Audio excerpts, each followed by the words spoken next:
राम नारायणं जानकी वल्लभम् अच्युतं केशवं कृष्ण दामोदरम् अच्युतं केशवं कृष्ण दामोदरम् राम नारायणं जानकी वल्लभम् राम नारायणं जानकी वल्लभम् कौन कहता है भगवान आते नहीं, कौन कहता है भगवान आते नहीं, कौन कहता है भगवान आते नहीं। तुम मीरा के जैसे बुलाते नहीं, तुम मीरा के जैसे बुलाते नहीं। अच्युतम केशवम कृष्ण दामोदरम अच्युतं केशवं कृष्ण दामोदरम् राम नारायणं जानकी वल्लभम् राम नारायणं जानकी वल्लभम् कौन कहता है भगवान खाते नहीं, कौन कहता है भगवान खाते नहीं, कौन कहता है भगवान खाते नहीं। वीर शबरी के जैसे तुम खिलाते नहीं, वीर शबरी के जैसे तुम खिलाते नहीं। अच्युतम केशवम कृष्ण दामोदरम अच्युतं केशवं कृष्ण दामोदरम् राम नारायणं जानकी वल्लभम् राम नारायणं जानकी वल्लभम् कौन कहता है भगवान सोते नहीं, कौन कहता है भगवान सोते नहीं, कौन कहता है भगवान सोते नहीं। माँ यशोदा के जैसे तुम सुलाते नहीं, माँ यशोदा के जैसे तुम सुलाते नहीं। अच्युतम केशवम कृष्ण दामोदरम अच्युतं केशवं कृष्ण दामोदरम् राम नारायणं जानकी वल्लभम् राम नारायणं जानकी वल्लभम् कौन कहता है भगवान नाचते नहीं, कौन कहता है भगवान नाचते नहीं, कौन कहता है भगवान नाचते नहीं। गोपियों की तरह तुम नचाते नहीं, गोपियों की तरह तुम नचाते नहीं। अच्युतम केशवम कृष्ण दामोदरम अच्युतं केशवं कृष्ण दामोदरम् राम नारायणं जानकी वल्लभम् राम नारायणं जानकी वल्लभम् राम नारायणं जानकी वल्लभम् राम नारायणं जानकी वल्लभम्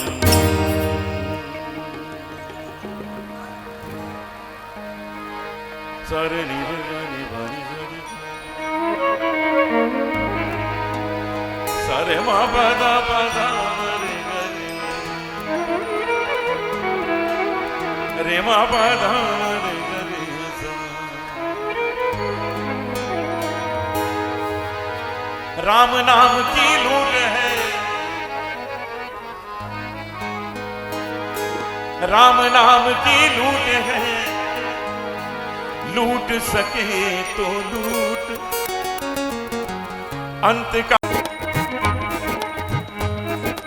राम रमैया गाए जा, राम से लगन लगाए जा, राम रमैया गाए जा, राम से लगन लगाए जा। राम हितारे राम उबारे, राम नाम दोहराए जा, राम रमैया गाए जा, राम से लगन लगाए जा, राम रमैया गाए जा, राम से लगन लगाए जा। राम हितारे राम उबारे, राम नाम दोहराए जा, राम रमैया गाए जा, राम से लगन लगाए जा।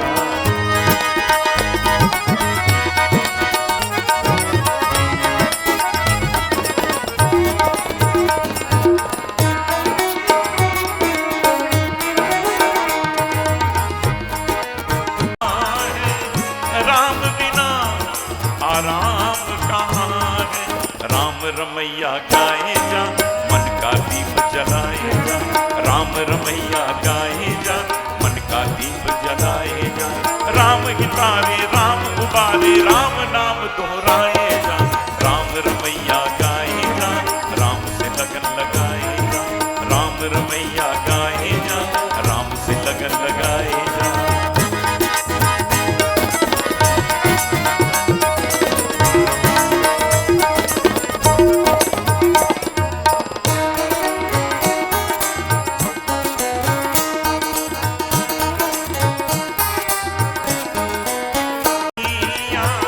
बीच भंवर जब अटके नैया, बीच भंवर जब अटके नैया। राम रमैया गाएगा, हर उलझन सुलझाएगा। राम रमैया गाएगा, हर उलझन सुलझाएगा। राम हितारे राम उबारे, राम नाम दोहराएगा। राम रमैया गाएगा, राम से लगन लगाएगा।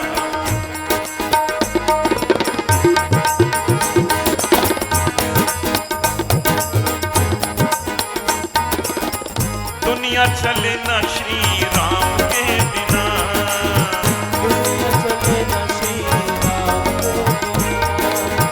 दुनिया चले ना श्री राम के बिना।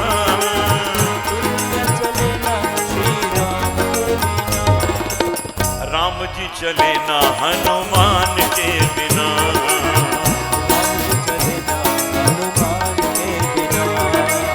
राम जी चले ना हनुमान के बिना। राम जी चले ना हनुमान के बिना। दुनिया चले ना श्री राम के बिना। दुनिया चले ना श्री राम के बिना। दुनिया चले ना श्री राम के बिना। का एक विमोचन का कार्यक्रम है जो बहुत ही ज़्यादा ऐतिहासिक है और आप सभी देख सकते हैं कि यहाँ पे देश भर से हमारे अतिथि आए हैं। सभी का स्वागत करते हुए मैं आज मंच पे जो हमारे वरिष्ठ अतिथि हैं उन सभी का नाम लेते हुए आप सबसे आग्रह करती हूँ कि आप उनका स्वागत करिएगा। नाम काफ़ी नहीं होता है और उस व्यक्ति के बारे में कुछ भी ज्ञान आपको जब भी प्राप्त होता है तो बहुत से अखबार न्यूज़ चैनलों में आपको मिलता है। ये एक ऐसे अतिथि हैं जिन्होंने हमारे देश को अखंडता के तरफ ले जाते हुए एक सबसे बड़ी ऑर्गेनाइजेशन को आगे बढ़ाते हुए हम सबका मान सम्मान को बढ़ाने के लिए हौसला बुलंदी करते हैं, वो हमारे पूज्य सर संचालक जी श्री डॉक्टर मोहन राव भागवत जी हैं। आप सभी के बीच स्वामी ज्ञानंद जी भी हैं जिनके बारे में आप सब बहुत अच्छे से जानते हैं। स्वामी कैलाशानंद गिरी जी हैं, कुमार स्वामी जी हैं। जब हम एक ऐसे व्यक्ति की बात करते हैं जो कि मुसलमानों को बीच में से लेकर आते हैं, उभरते हैं और कट्टरपन के बारे में बीच विचार को छोड़ के प्रेम की भावना आगे बढ़ाते हैं, जिन्हें विदेश में भी बहुत से ऐसे सम्मानित पुरस्कार और साथ ही साथ में सम्मान दिया गया है, वो है हमारे डॉक्टर मौलाना उमर अहमद इलियासी साहब। साथ ही में उनके स्वामी लुकेश मुनि जी हैं जो कि ग्रंथों की बहुत ज़्यादा ज्ञान रखते हैं। दुबई से हिज हाइनस मोहम्मद अली राशिद अलाबर साहब भी आए हैं और आज जो हम सामवाद की विलोचना कर रहे हैं उसकी भूमिका को सोच विचार करके उसका अनुवाद कराने में जिस व्यक्ति का हम सबके सामने आज ये विमोचन होने वाला है, जो कि इस विमोचन को आगे बढ़ाते हुए सामवेद के अनुवाद को दुनिया भर में, विश्व भर में ला रहे हैं, वो है डॉक्टर इकबाल दुरानी साहब। हमारे बीच एमपी श्री हंसराज हंस हैं, साथ ही श्री गजेंद्र चौहान हैं, एमपी मनोज तिवारी जी हैं, राज्यसभा से एमपी सरोज पांडे जी हैं और प्रीतपाल जिंदल जी हैं, जिनके सहयोग के बगैर ये कार्यक्रम को आगे बढ़ाने में थोड़ी सी कठिन परिस्थितियां सामने आ जाती। इस कार्यक्रम के संयोजक जो कि जियो जागो फाउंडेशन, जो नदियों के साथ में नदियों के कार्य को आगे बढ़ाते हुए आगे ले जाते हैं, वो है जीवकांत झा साहब। श्री अरुण पांडे जी हैं, जिन्होंने हमारे देश को धोनी जैसी एक चित्रकला मूवी के साथ सभी बच्चों को आज क्रिकेट के दौर पे ले जाने के लिए प्रोत्साहित किया। सुरेंद्र सिंगला जी हैं, जिनकी एक अपनी आर फाउंडेशन है जो कि बहुत अच्छा कार्य करती है और ऐसे विचित्र विमोचनों के लिए भी सहयोग करते हैं। मुकेश खन्ना जी हैं, साथ ही श्री यतेंद्र आनंद जी भी हैं। सुनील सेठी, मुख्तियार शाह और साथ में हमारे मुस्लिम राष्ट्रीय मंच के राष्ट्रीय संयोजक डॉक्टर शाहिद अख्तर और मोहम्मद अफजाल साहब भी हैं, जिनके बारे में मैं कुछ ना कहूँ तो भी आप सब उनसे बहुत अच्छे से वाकिफ़ हैं। मिसेस रिचा शर्मा जी और सुरभि भी हमारे साथ मंच में बैठी हुई हैं और मैं क्षमा चाहती हूँ यदि किसी का नाम मुझसे भूल से भी छूट गया हो। प्रीति पाल जिंदल जी हमारे बीच में है, जो बहुत सामाजिक सेवी है और गरीब कन्याओं की शादी करते हैं। एक बार जोरदार तालियां सभी अतिथियों के लिए।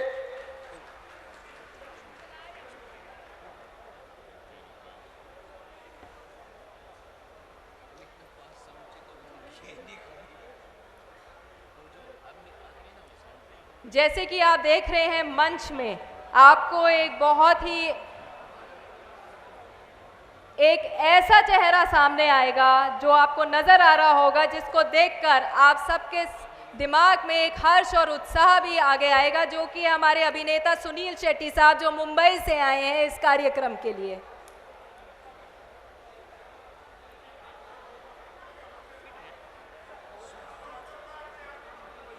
मैं आपको एक और ऐसे व्यक्ति से वाकिफ कराना चाहती हूं जो कि श्री रमाशंकर जी महाराज जी हैं, जिन्हें डिजिटल बाबा के नाम से बुलाया जाता है। एक जोरदार तालियां उनके लिए भी। सभी अतिथियों का नाम लेते हुए आगे बढ़ते हैं, जो कि हमारी संस्कृति के भाग का एक हिस्सा है। दीप प्रज्वलन से हम इस कार्यक्रम को शुरू करते हैं। आप सबसे अनुरोध है कि आप सब शांतिपूर्वक अपने अपने जगहों पे स्थान पे बैठे रहिए।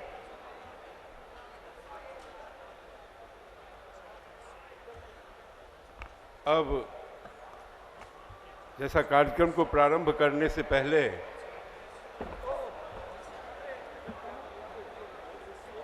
योद्ध प्रकट होना है। यहाँ पर जो आचार्य जी सब आए हुए हैं जो मंगलाचरण गाने के लिए, उनसे निवेदन है कि अभी ज्योत प्रज्वलित होना है, वो आगे आ जाएं। और थोड़ा आगे में जो खड़े व्यक्ति हैं उनसे निवेदन है कि थोड़ा थोड़ा पीछे हो जाए। जब आचार्य जी फिर चले जाएंगे तो फिर आप आगे आ जाइएगा। आप सभी आचार्य जी से निवेदन है कि आप थोड़ा आगे आ जाएं। सभी आचार्य जी से निवेदन है कि वो आप आगे आएं।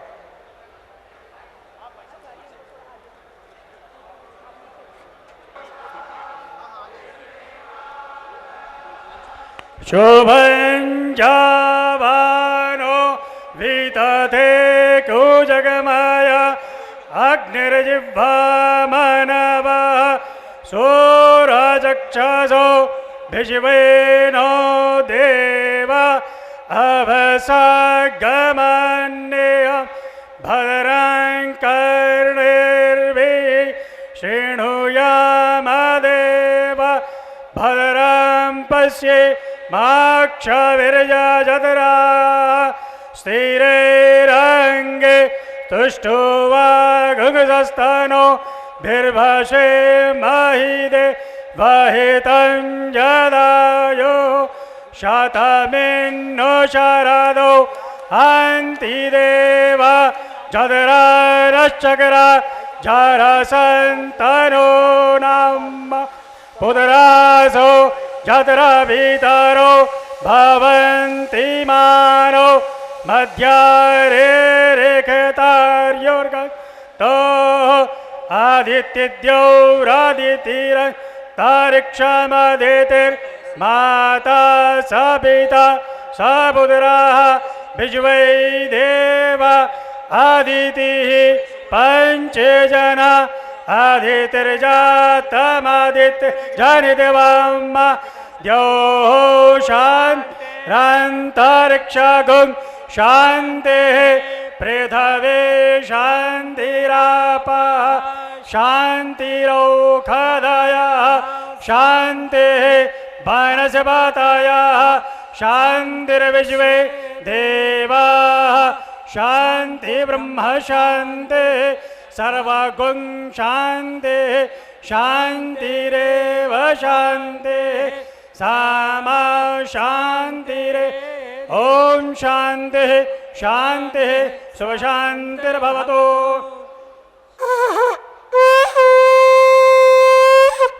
विश्व में सामवेद के मंत्रों की मधुरता फैले, इसकी मैं कामना करती हूँ। हमारी महान संस्कृति और वाद्य की प्रथम धारा सामवेद के अनमोल रत्नों को सुनने का सौभाग्य मिल रहा है। मैं वेदों की जननी वेद माता माँ सरस्वती को नमन करती हूँ। सामवेद हमें दिव्यता के रास्ते पे ले जाता है। अग्ने यह इमं समन्तम धारायस्व रस्तु मन्युरस्तु ते जुहोतन विश्वनि देव वयुननि विद्वान युमम भद्रम कृणुतम। इस मंत्र में हम अग्निदेव अर्थात दिव्या ऊर्जा की स्तुति गा रहे हैं।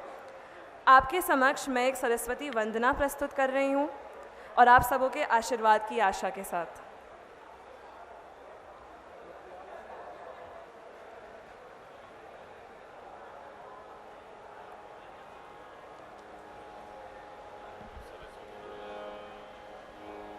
हेलो।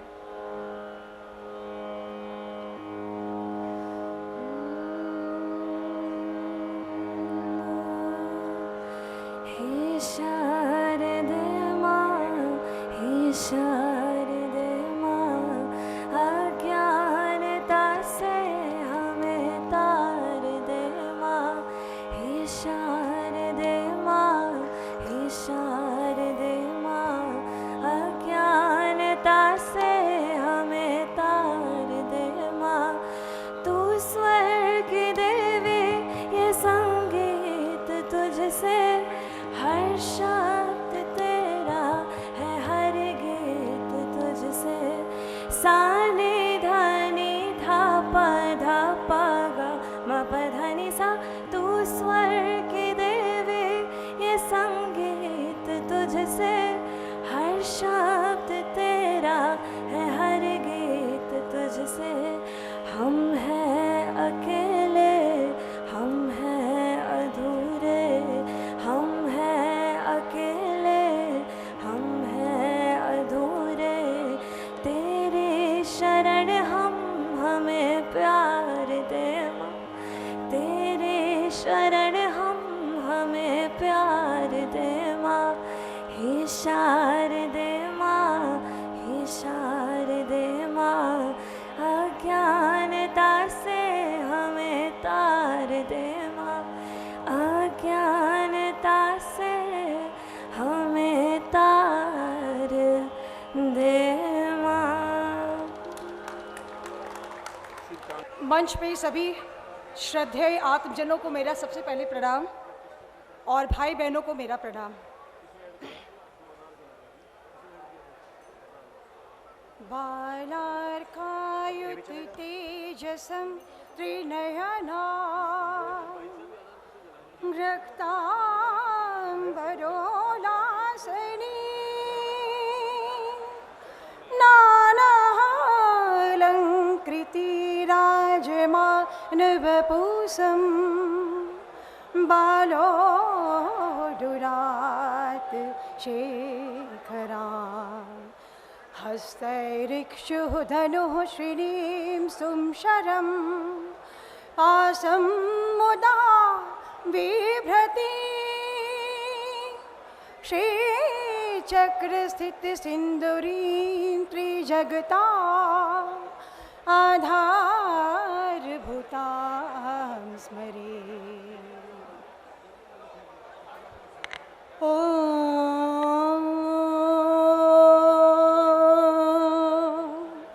नमः शिवाय।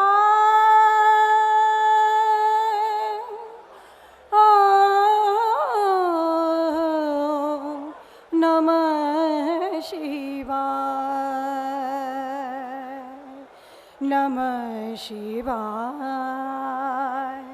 नमः शिवाय। जटाटवी गलज्ज्वल प्रवाह पावितस्थले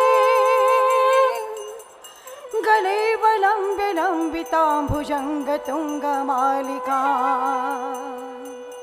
जटाटवी गलज्ज्वलः प्रवाह पावितस्थले गले वलम्ब्य लम्बिताम्बुजङ्गतुङ्गमालिका। डमड्डमड्डमड्डमड्डमन्निनादवड्डमर्वयम् चकार चण्डताण्डवं तनोतु नः शिवः शिवम्। जटाकटाह सम्भ्रमं भ्रमन्निलिम्पनिर्झरि विलोलवीचिवल्लरी विराजमान मूर्धनि। धगद् धगद् धगज् ज्वलल्ललाट पट्ट पावके किशोर चन्द्रशेखरे रति प्रतीक्षणं मम।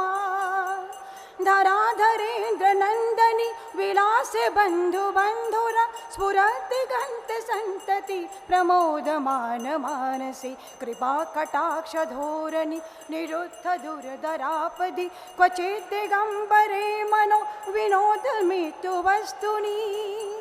जटाभुजंग पिंगल स्फुरत् प्रणामणि प्रभा कदम्ब कुङ्कुमद्रवः प्रलिप्त दिग्वधूमुखे। मनान्धि सिन्धुर स्फुरत् तगुत्तरीय मेदुरे। मनो विनोद मद्भुतं विभर्त भूत भर्तरी।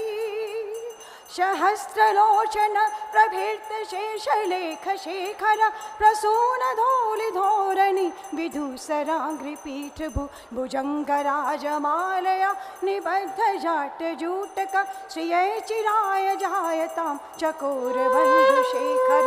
ललाट चत्वर ज्वल धनञ्जया स्फुलिङ्गमा दीपित पञ्चसायकं निमन्निलिम्पनायकं सुधामयूखलेखया विराजमान शेखरं। महाकपालि सम्पति शिरोजटालमस्तु न कराल भाल पट्टिका। धगद् धगद् धगज् ज्वल धनञ्जयाहुतीकृतः प्रचण्ड पञ्चसायके।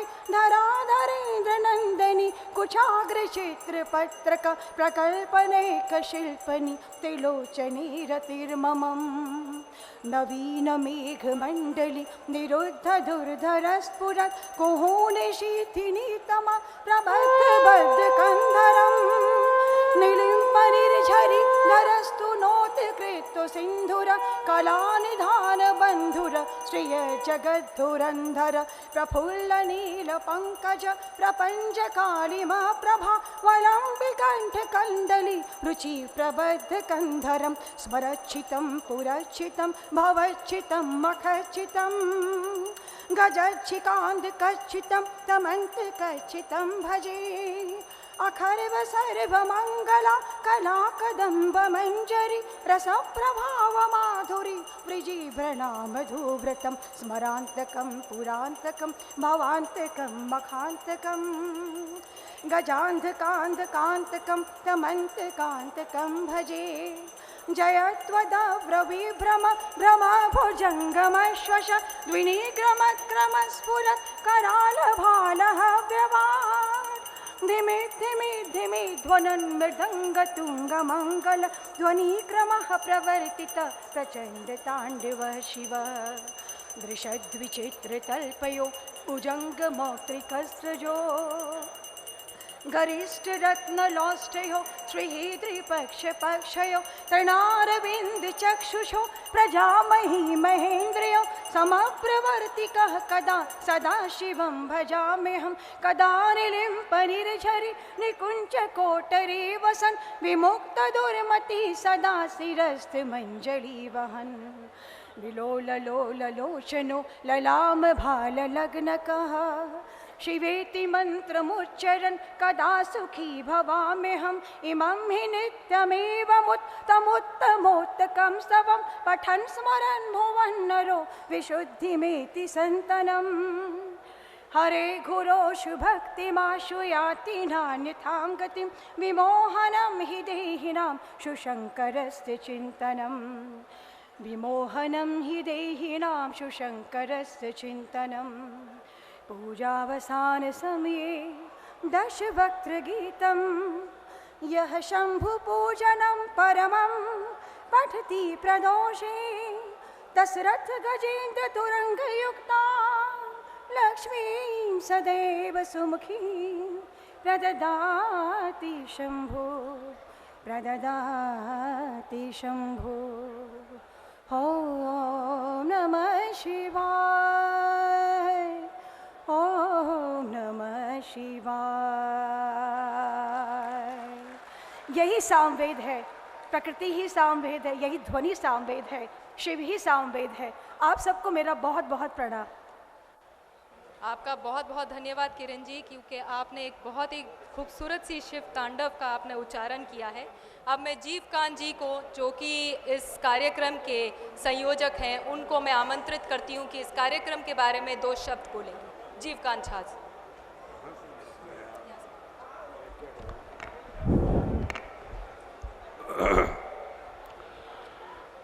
ध्यान मूलम गुरुमूर्ति, पूजा मूलम गुरुपदम, मंत्र मूलम गुरुवाक्यम, मोक्ष मूलम गुरु कृपा। सबसे पहले अपने सामाजिक जीवन में के जो गुरु पूज्य स्वामी के.एन. गोविंदाचार्य जी के श्री चरणों में प्रणाम करते हुए आज के इस दिव्य आयोजन में मंच पर उपस्थित भारत एवं दुनिया के सामाजिक सत्ता के चरित्र को बेहतर बनाने के लिए बनाए गए संगठन आरएसएस राष्ट्रीय स्वयंसेवक संघ के संघ प्रमुख पूज्य श्री मोहन राव भागवत जी के श्री चरणों में प्रणाम करते हुए, जो आज मुख्य अतिथि हैं, मंच पर विराजमान सभी संत के श्री चरणों में प्रणाम करता हूँ। अन्य संत और महापुरुष जो बैठे हुए हैं महानुभाव, उन सबको भी प्रणाम करता हूं। और आप ऑडियंस में जो यहाँ बैठे हुए हैं, आप सबका भी प्रणाम करता हूं। मैं आज कुछ कहना नहीं चाहता हूं, क्योंकि आज बड़े दिव्य पुरुष सब मंच पर विराजमान हैं, तो उनको सुनने की ज़रूरत है। मैं 2 शब्द इतना कहना चाहता हूं कि सामवेद का जो ये विमोचन है आज, ये भारत ही नहीं पूरी दुनिया की ज़रूरत है। व्यक्ति और समिष्टि के अंदर में जो प्रेम की तासीर कमज़ोर पड़ती जा रही है, वो इसलिए पड़ती जा रही है क्योंकि हम सामवेद का स्वाध्याय और अनुसंधान छोड़ दिए हैं। अगर हम सामवेद का स्वाध्याय और अनुसंधान शुरू करेंगे तो प्रेम, भाईचारा, करुणा और दया स्वतः हमारे अंदर जागृत होना शुरू हो जाएगा। ये चित्त का विज्ञान है। इसीलिए सामवेद को आज इस मंच से मैं चाहूँगा कि अपने पूज्य संघ प्रमुख जी और सभी संत महापुरुष और जो यहाँ पे बहुत सारे सांसद जन आए हुए हैं, फिल्म के बहुत सारे एक्टर आए हुए हैं, सामाजिक कार्यकर्ता आए हुए हैं, मीडिया जगत के लोग आए हुए हैं, आप सबसे निवेदन है कि आप सामवेद के तरफ जरूर एक बार अपनी नज़र को डालें। सामवेद हमारे चित्त के धड़कनों से उत्पन्न होने वाला वो विज्ञान का ध्वनि है जो हमारे जीवन में बहुत ही आनंद और रस पैदा करता है। आज सुनना है, इसीलिए बोलूँगा नहीं। एक शायर है किसी का, वो सुना करके अपने वाणी को विराम दूंगा कि राज मोहब्बत का छुपा लेंगे तुम आओ तो सही, राज मोहब्बत का छुपा लेंगे तुम आओ तो सही, और जख्म सीने का सिला लेंगे तुम आओ तो सही, और माना शहर मेरा है अंधेरों का शहर, माना शहर मेरा है अंधेरों का शहर, चांद आंगन में उगा लेंगे तुम आओ तो सही। और हमें क्या गरज है, और हमें क्या गरज है इस बेदर्द दुनिया की। आज जो पश्चात की व्यवस्था जो थोप दिया गया है हमारी सनातन को छोड़ करके, उसके लिए है कि हमें क्या गरज है इस बेदर्द दुनिया की। हम खुद को आईना बना लेंगे तुम आओ तो सही। बहुत बहुत धन्यवाद।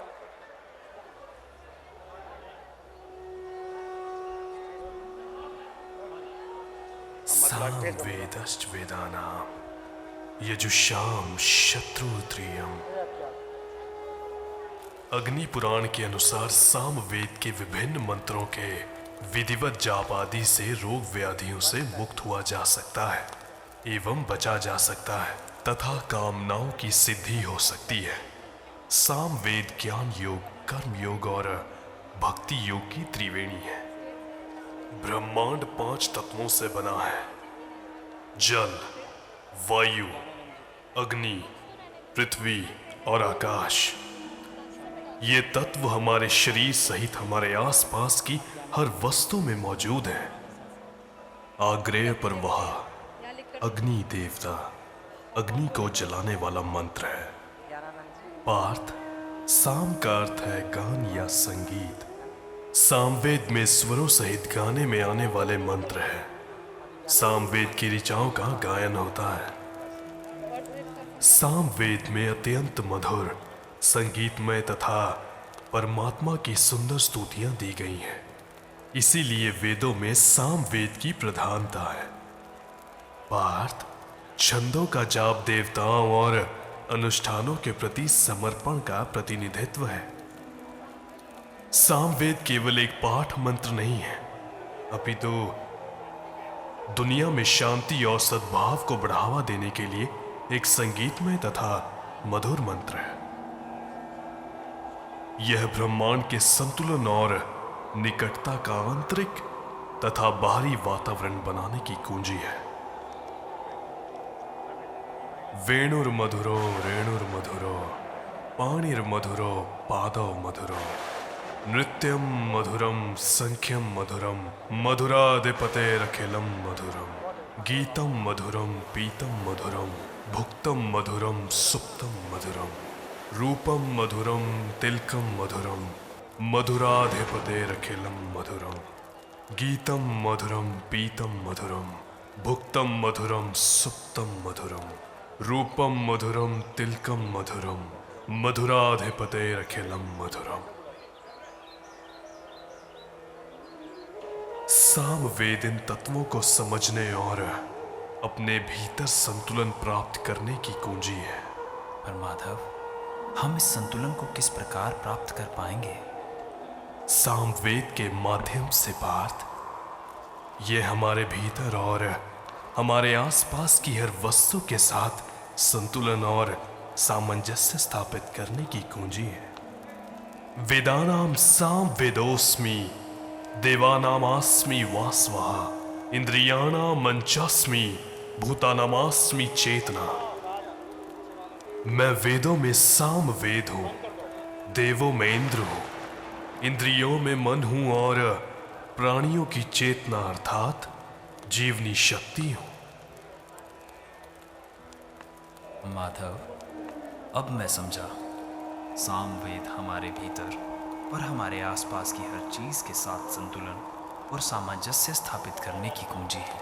वसंत इनुरंत्यो ग्रीष्मेनुरंत्य वृक्षाणि यनुसार्दो हेमंत शिशिर इनुरंत्य। हाँ पार्थ, सामवेद मनुष्य को हर परिस्थिति में सम रहकर जीना सिखाता है और यह हम पर है कि हम इसका बुद्धिमानी से उपयोग करें। सामहास्मि ऋक्त्वम धोरहम पृथ्वीत्वम तावही संभवाय प्रजायाचन।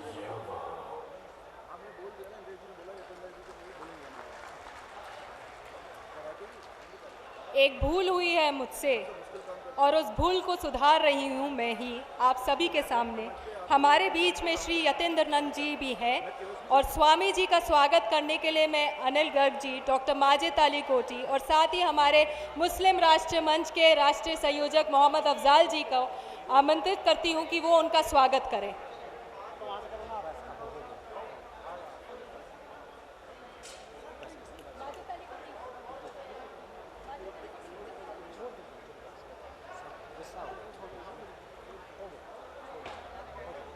आपसे क्षमा मांगती हूँ स्वामी जी।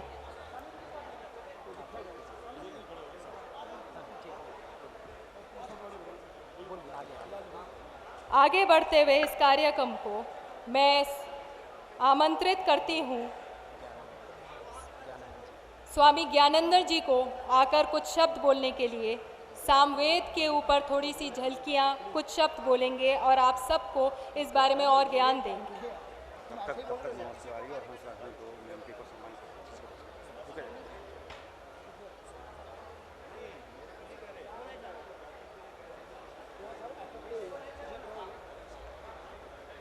शेर बोलते थे, सुनो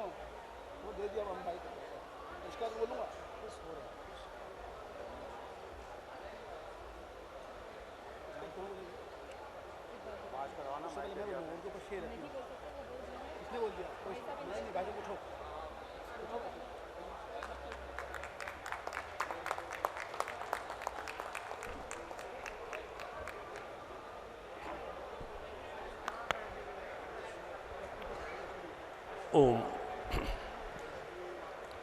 स्वस्ति प्रजाभ्यः परिपाल्यन्तां न्यायेन मार्गेण महिमहीषः गौब्राह्मणेभ्यः शुभमस्तु नित्यं लोकः समस्तः सुखिनो भवन्तु लोकः समस्तः सुखिनो भवन्तु।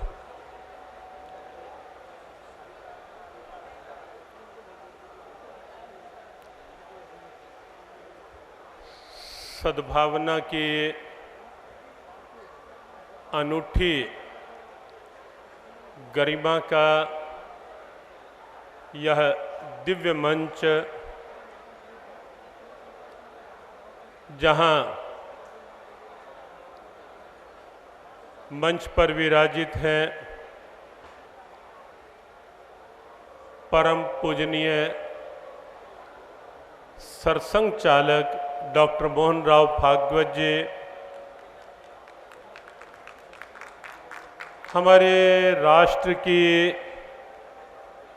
संत ऊर्जा निरंजनी पीठाधीश्वर पूज्य स्वामी कैलाशानंद जी महाराज, पूज्य स्वामी यतीन्द्रानंद जी महाराज, पूज्य कुमार स्वामी जी महाराज, दीपांकर जी महाराज, हमारे मौलाना आदरणीय मौलाना अहमद इलियासी जी यहाँ मंच पर हैं, श्रद्धेय आचार्य लोकेश मुनि जी यहाँ मंच पर उपस्थित हैं और अनेक विचारधाराओं के यहाँ प्रबुद्ध जन, प्रमुख जन यहाँ उपस्थित हैं। अनेक क्षेत्रों के, साहित्यिक क्षेत्र हो या कला क्षेत्र हो, फिल्म जगत और अन्य अनेक क्षेत्रों के यहाँ उपस्थित सभी प्रबुद्ध जन और समुपस्थित यहाँ सुदूर क्षेत्रों से आए हुए समता, समरसता, सद्भावना के राष्ट्र गौरव को प्रदर्शित करते हुए सभी बंधुजन, सभी मातृशक्ति है। यहाँ जो कार्यक्रम है उसकी जो नाभिकीय सत्ता कहें, केंद्र बिंदु कहें, डॉक्टर इकबाल दुर्रानी जी, उनके भीतर का एक अनूठा संकल्प, फिल्म जगत की शोभा रहे है ही और उसी निमित्त से अनेक उनके सहभागी जो उस क्षेत्र के हैं वो यहाँ उन्हीं की सद्भावना से उपस्थित भी हुए हैं। फिल्म जगत में एक प्रमुख नाम, लेकिन एक ऐसा परिवर्तन जब वो मिले और उन्होंने चर्चा की कि मेरे भीतर कुछ समय से कुछ ऐसा भाव उठ रहा था कि कोई अध्यात्म को लेकर और अध्यात्म के भी उस स्वरूप को लेकर के कि जहाँ मानवीय मूल्यों की बात हो, जहाँ प्रकृति के सम्मान की बात हो, जहाँ जीवन मूल्यों की बात हो, जहाँ सद्भावनाओं की बात हो, कोई ऐसा कुछ विशेष भाव। और हमें लगता है कि परमपिता परमेश्वर जो सबकी चेतना है, उन्होंने ही कहीं उनके भीतर ऐसा एक संकल्प उदित करवाया कि उन्होंने साम वेद का अध्ययन किया, अनुशीलन किया, मनन किया, उसके एक एक मंत्र को समझा पहले और समझ करके उसे अपने भाव से न केवल हिंदी अपितु उर्दू में भी उन्होंने उसे अनुवादित किया। ये वास्तव में एक अनूठा प्रयास, एक अपने आप में एक आदर्श पहल। कहीं लग सकता है कि डॉक्टर इकबाल दुरानी नाम और सामवेद पर ऐसा काम, उसकी क्या आवश्यकता। वस्तुतः सामवेद वैसे हमारी परंपरा, वैसे तो देखें हमारे पूरे राष्ट्र का जो प्रारंभ से गौरव रहा है, और जिस गौरव का दर्शन हम सब यहाँ इस मंच पर भी और मंच के समक्ष जो उपस्थिति है उसमें भी कर रहे हैं, वो गौरव है सदैव से जो रहा है, वो है विविधता में एकता। ये गौरव रहा है हमारा, ये एक विशेषता रही है हमारी, यूनिटी इन डाइवर्सिटी।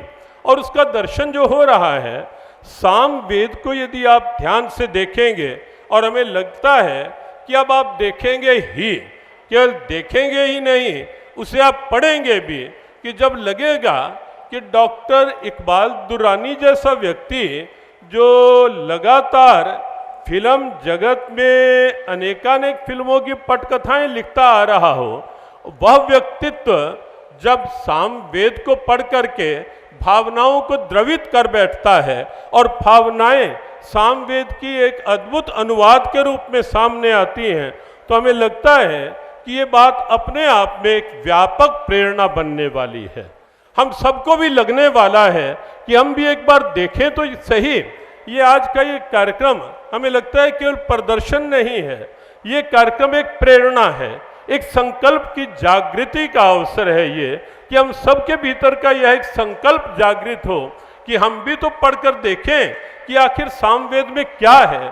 और जब यह जिज्ञासा लेकर के आप सामवेद को देखोगे तो आपको लगेगा कि सामवेद स्वयं भगवान कृष्ण ने भगवत गीता में जिसे अपनी विभूतियों में स्थान दिया, अभी हम डॉक्यूमेंट्री में देख भी रहे थे, वेदा नाम सामवेदो अस्मि, अर्जुन वेदों में सामवेद जो है वो मेरा ही रूप है।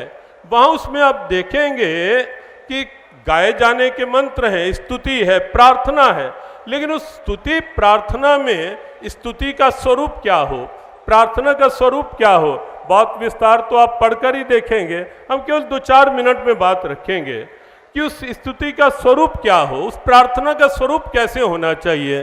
क्या वो प्रार्थना केवल मेरे हित के लिए मुझे प्रार्थना करनी है भगवान से? क्या वो प्रार्थना मुझे मेरे केवल अपनी सुख सुविधा के लिए करनी है? क्या वो प्रार्थना मुझे केवल मेरे ही कष्टों की निवृत्ति के लिए करनी है? या उस स्तुति, उस प्रार्थना का प्रयोजन कुछ और भी हो सकता है, कुछ व्यापक भी हो सकता है। तो जब आप देखेंगे कि अलग अलग स्वरों में गाए जाने वाला हजारों हजारों लोगों ने इस सामवेद को युंजे वाचम शतपदीम गाए सहस्रवर्तनी, ये सामवेद में ही आता है कि सहस्र सहस्र लोगों ने इसे अपने अपने ढंग से इसका गायन किया है, इसे गाया है। लेकिन गाने के भाव से स्तुति, और उस स्तुति में कहीं मानवीय हितों की बात कही गई है, कहीं पंच तत्वों की बात कही गई है उस स्तुति में, कि कहीं ना कहीं पंच तत्वों में आप देखें, पंच तत्वों में जब व्यवस्था समन्वयात्मक नहीं बैठती तो वहाँ आप देखते हैं अग्नि यदि समन्वयात्मक ढंग से नहीं होगी, कहीं ना कहीं विकृति आएगी, विकरालता आएगी, तो अग्नि नुकसान का कारण बनेगी। ऐसे ही कोई भी तत्व, जल यदि सुनामी का रूप ले ले तो निश्चित हानिप्रद होगा। वायु या कोई भी तत्व है, हम देखते हैं कभी भूकंप आते हैं, कभी सुनामी, कभी तूफान, ये सब कहीं ना कहीं प्रकृति की विकृतियां हैं। तो सामवेद में पंच तत्वों का समन्वय कैसे हो, वह भी सामवेद में है। अंदर की वृत्तियां कैसे उस विराट के साथ लग करके समूची मानवता को बंधुत्व के एक आगोश में ले सकें, जहां खुदी ना हो, जहां मेरापन ना हो, जहां अहम ना हो, जहां मैं ना हो, जहां व्यापकता हो। वहां आप देखेंगे जीवन के मंगल से लेकर के भद्रम कर्णेभि शृणुयाम भद्रम भद्रम पश्येमा, ये मैं अच्छा देखूं, अच्छा बोलूं, अच्छा रहन सहन हो, अच्छा सुनूं, मैं यहाँ से लेकर के जब स्वस्ति वाचन की बात आती है, बस एक अंतिम बात कह करके कि प्रार्थना भी अपने यहाँ जब जब हमारे ऋषियों ने प्रार्थना की, वेदों में प्रार्थना हुई, उस प्रार्थना का मूल भाव यदि आप देखेंगे, गायत्री देखें या स्वस्ति वाचन अभी विप्रजन कर रहे थे, स्वस्ति न इंद्रो बृहस्पतिर्वाः, स्वस्ति नु पूषा विश्ववेदाः, स्वस्ति न तारक्ष अरिष्टनेमि। आप यहाँ एक शब्द देखें, बस उसी शब्द की ओर आपका ध्यान आकर्षित करते हुए कि ये सामवेद कैसी एक व्यापकता की प्रेरणा है। ये इसमें जो नो शब्द ना विसर्गे लगकर ना के आगे ना शब्द है, इसका अर्थ है हमारी, जैसे गायत्री मंत्र आप सब बोलते हैं ना, धियो यो नः प्रचोदयात्। इसका अर्थ क्या है कि हमने कभी भी केवल अपने हित की बात जब प्रार्थना भी की तो हमने हमारी बुद्धियों को प्रकाशित करे। ये नो शब्द जो है ये व्यष्टि से समष्टि की व्यापकता की प्रेरणा का शब्द है कि सबका कल्याण हो।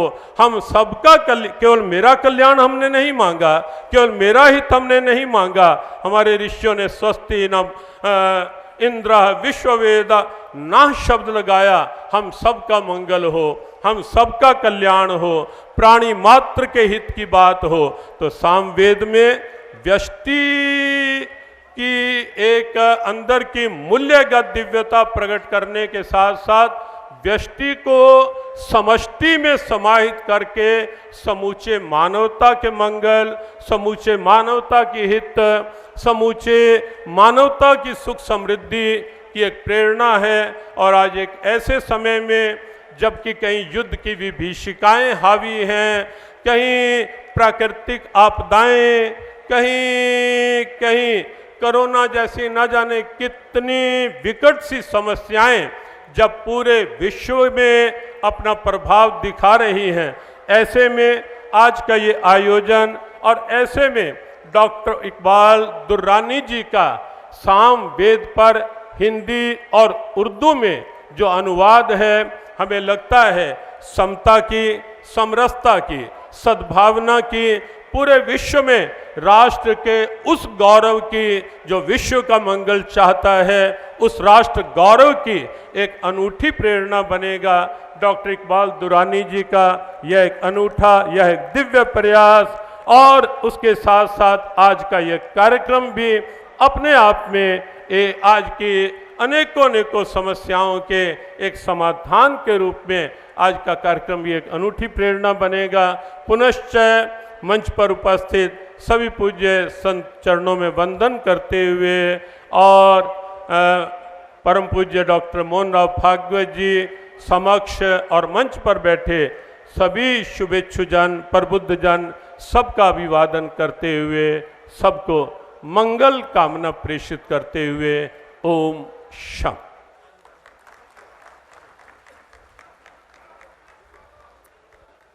आपका बहुत बहुत धन्यवाद। अब मैं आमंत्रित करती हूँ श्री इकबाल, डॉक्टर इकबाल दुरानी जी को कि वो आएंगे और हम सभी के बीच में आकर सामवेद के बारे में कुछ बातें बताएंगे कि उनको ये कहाँ से सोच आई थी, जो उन्होंने सोचा और किस प्रकार से उन्होंने उसको सोच के आगे बढ़ाया है। सभी देशवासियों से गुजारिश करती हूँ कि सामवेद को ज़रूर पढ़ें और उर्दू और हिंदी के तर्जुमे में जब डॉक्टर इकबाल दुरानी जी ने इतनी मेहनत करी है, उस मेहनत को असफल ना होने दीजिए। डॉक्टर इकबाल दुरानी जी।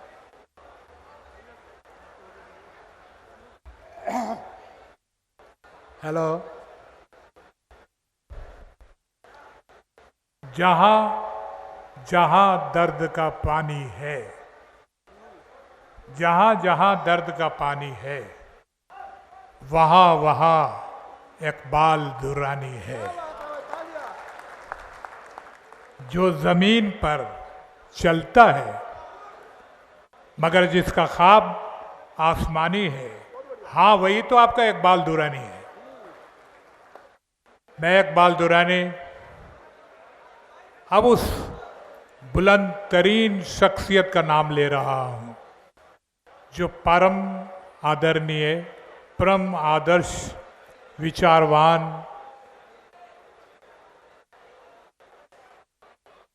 श्री मोहन राव जी भागवत, उनकी बेशुमार खूबियां हैं, बेशुमार विभूतियां हैं, तो बेशुमार तालियां क्यों नहीं है? नहीं नहीं,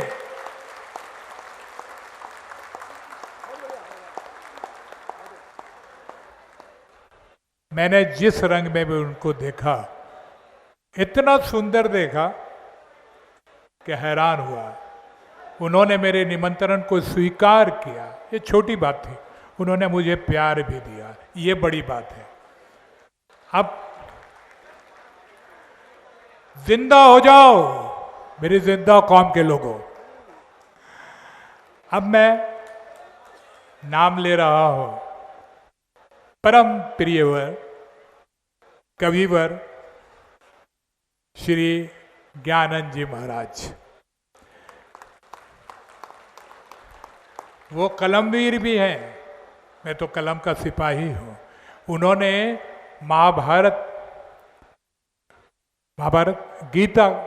गीता को कविता में ट्रांसलेट किया है। बहुत अद्भुत कार्य किया उन्होंने। और मजे की बात यह है कि देखिए इतिहास कैसे दोहराता है। उनकी भी किताब का विमोचन लाल किले में हुआ था, और उसके भी विमोचन के लिए हमारे परम आदरणीय मोहन राव जी भागवत आए थे। इतिहास दोहरा रहा है आपको। और इन्हीं की बात जब मैंने सुनी कि ऐसा हुआ, तो मेरे अंदर एक प्रेरणा जागी, आंखों में ख्वाब जागा, फिर मेरा लक्ष्य बन गया, और मैं आज आपके पास हूँ। हमारे परम आदरणीय मान्यवर श्री कैलाशानंद जी, नाम में लेने में थोड़ी गलती हो जाए तो माफ कीजिएगा, कैलाशानंद जी महाराज, जब इस सफर में चला था तो सबसे पहले मैं इन्हीं से मिला, और इन्होंने अपना हाथ मेरे सर पे रख दिया। जो दिल को जीत ले, जो दुनिया जीत ले, वो वीर है, और जो दिल जीत ले वो महावीर है। कैलाशानंद जी ने हम मेरे सर पे हाथ रख के मेरा दिल जीत लिया था। मेरी नजर में तो वो मेरे महावीर है। उसके बाद और भी लोग हैं जिनसे मैं मिला नहीं, दुर्भाग्य है कि उनसे मिला नहीं, लेकिन ये सौभाग्य है कि आज हमारे स्टेज पे वो मौजूद हैं, जिसकी वजह से मेरी खुशियों की गंगोत्री गंगा में बदल गई, और आज मैं जिंदगी में बहुत खुश हूं। ये लोग जो हैं, ये सब मेरी ताकत है, मेरी प्रेरणा है, मुझे देवा देने वाले लोग, ये लोग सब मेरी ताकत है। अब मेरे सीने के तरफ, दिल की तरफ आप जो लोग हैं, आप लोग मेरी मोहब्बत हैं। तो मैं अपनी तरफ से अपनी ताकत, अपनी मोहब्बत दोनों को सलाम पेश करता हूं। अनोखी घटना, मुस्लिम शासन काल के 400 साल गुजर गए थे, तो दारा शिकोह का जन्म हुआ। 400 साल के बाद दारा शिकोह पैदा होता है, जन्म हुआ, और उसने 52 उपनिषद का ट्रांसलेशन कराया मौलवियों से, पंडितों से। उसके दारा शिकोह चलाया। फिर दारा शिकोह को किसी ने कहा कि आपने उपनिषद का ट्रांसलेशन किया है, आपको तो वेद का करना चाहिए, वेद इज द मूल ग्रंथ। तो उसने कहा ठीक है, अब यही करूंगा।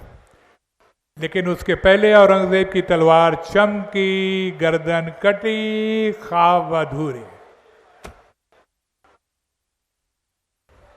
फिर उस घटना के 400 साल के बाद ये घटना घटित हो रही है कि लाल किला बनाने वाले शाहजहां की हुकूमत में दारा शिकोह का जो ख्वाब अधूरा रह गया था, वो आदरणीय नरेंद्र मोदी जी के हुकूमत में इकबाल दुरानी ने पूरा कर दिया।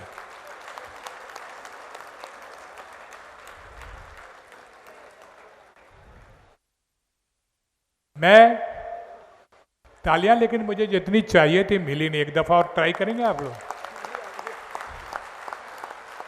शाहजहां की हुकूमत में दारा शिकोह का जो ख्वाब अधूरा रह गया था, आदरणीय नरेंद्र मोदी की हुकूमत में उस ख्वाब को इकबाल दुरानी ने पूरा कर दिया। मैं लाल किले के प्रांगण से ये ऐलान करता हूं कि औरंगजेब कल जीता था, लेकिन आज औरंगजेब हार गया। नरेंद्र मोदी जी आज जीत गए।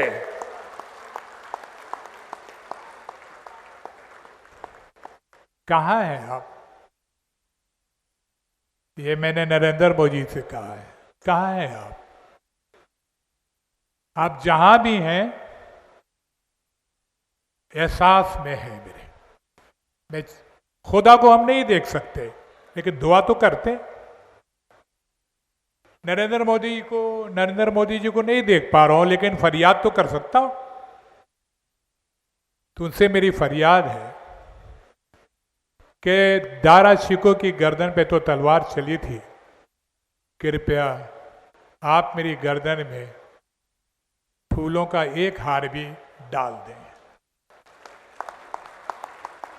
शायद इससे 400 साल की सदियों की गर्दन पे जब दारा शिकोह के खून का धब्बा है वो शायद मिट जाए। इससे सदियों के गर्दन पे दारा शिकोह के खून का जो धब्बा है वो शायद मिट जाए और मुझे गले लगा ले, ताकि मैं चूर चूर हो जाऊं।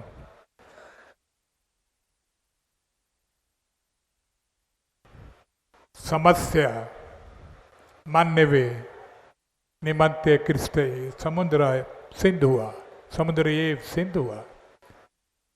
ये 100 ठीक से पढ़ नहीं पाया। ये 137 नंबर का मंत्र है हमारे सामवेद का।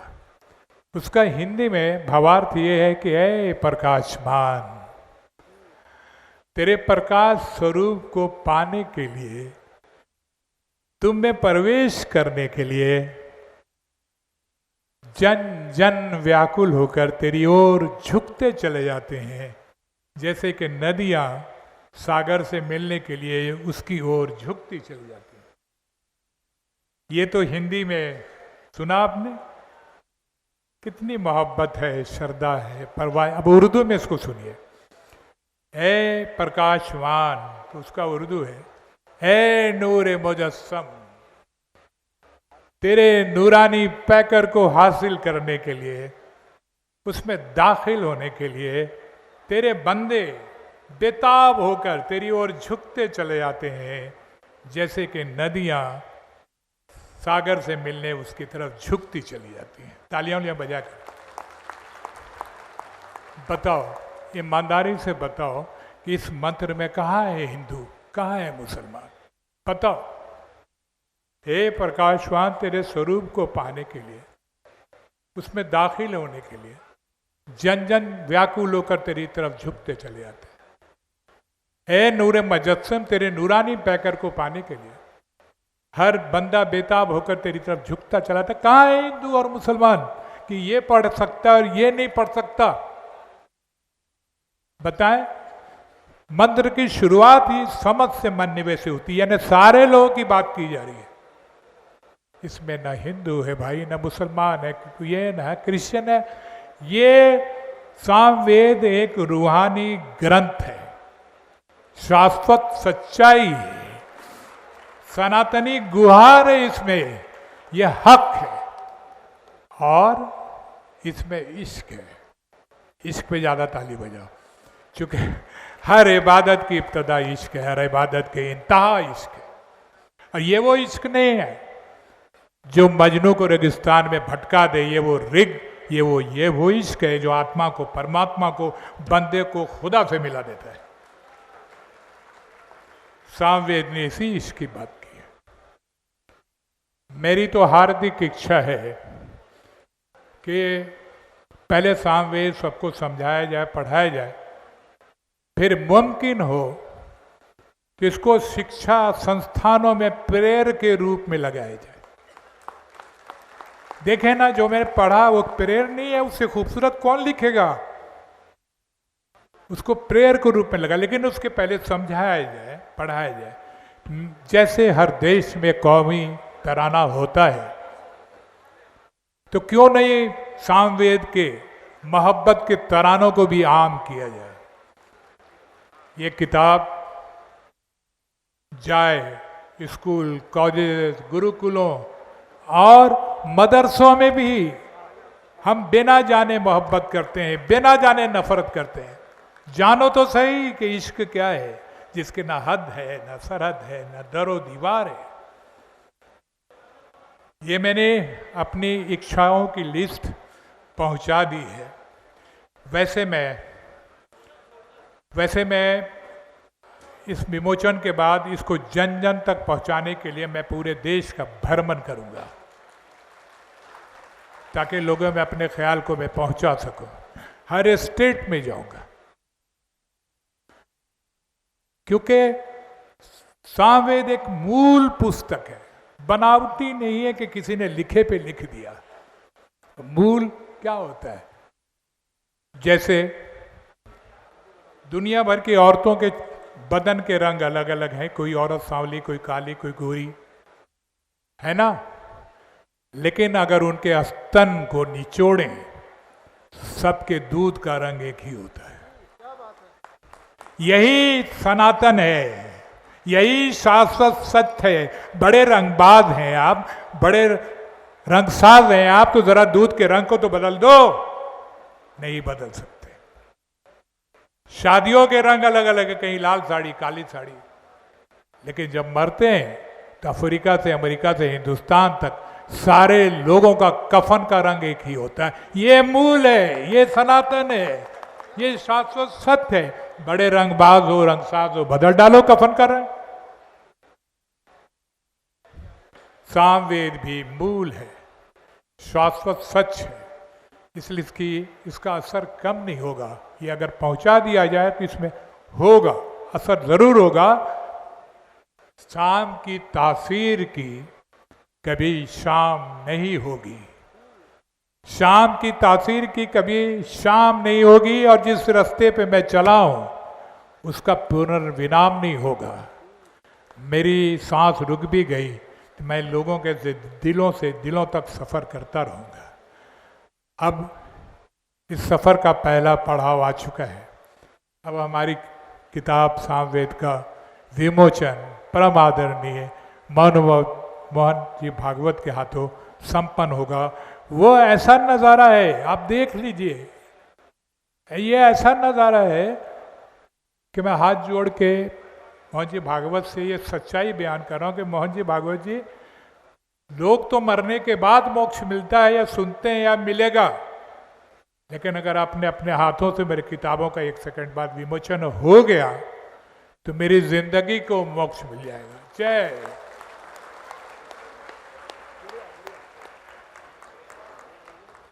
वो पल आ गया है जिसका हम सभी को इंतज़ार था।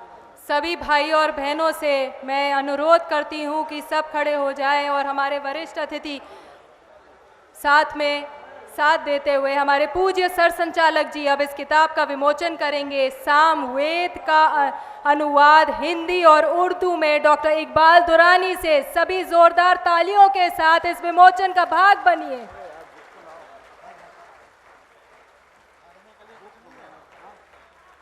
जो सत्य है वो सत्य है, जो शुरू है वो अंत है, साथ ही साथ वो सामवेद है। सामवेद का हिंदी और उर्दू में अनुवाद डॉक्टर इकबाल दुरानी जी के द्वारा, और साथ ही साथ हमारे पूज्य सर संचालक जी जिन्होंने इस पल को ऐतिहासिक पल बना दिया है।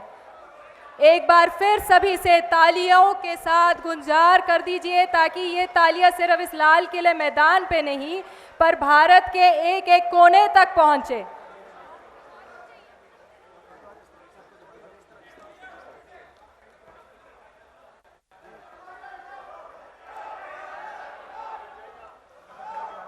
सभी मीडिया भाई बंधुओं से मैं गुजारिश करती हूँ, शोर ना करें, सभी को वो पल जो आज चल रहा है उसकी ज़रूर वीडियो, बाइट्स, फोटोग्राफी सब करने का मौका मिलेगा।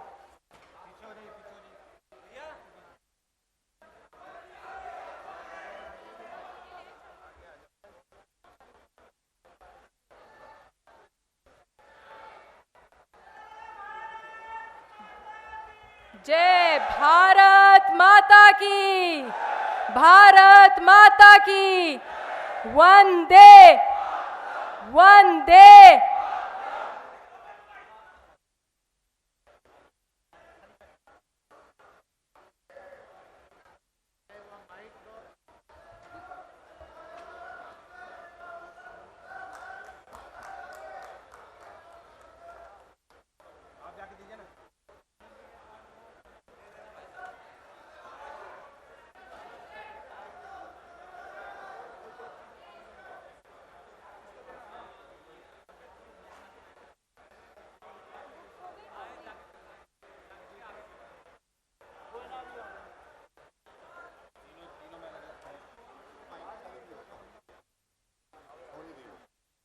मोहन भागवत जी, डॉक्टर मोहन भागवत जी, हमारे पूज्य सर संचालक जी ने संस्कृत में इस किताब का लोकार्पण किया है। साथ ही साथ में इकबाल दुरानी जी का जो लोकार्पण की किताब उनके हाथों में है वो उर्दू में है और ज्ञानेंद्र जी की हाथों में हिंदी में अनुवाद है।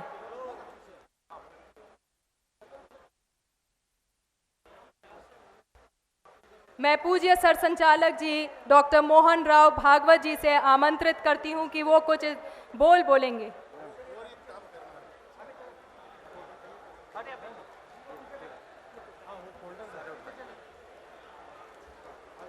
हेलो, मेरा जब लिखा मैंने तो सोचा उजले पन्ने पे काले से लिख दिया जाएगा, तो मुझे नहीं मजा आया, तो मैंने पूरी सामवेद को कलर में किया और इसके बैकग्राउंड में भावार्थ से मिलती हुई तस्वीरें हैं ताकि लोग जाने कि मैंने सिर्फ ज्ञानी नहीं हूँ, विद्वान नहीं हूँ, बल्कि मैं प्रेमी भी हूँ, जिससे प्रेम किया उसको सजाता भी हूँ।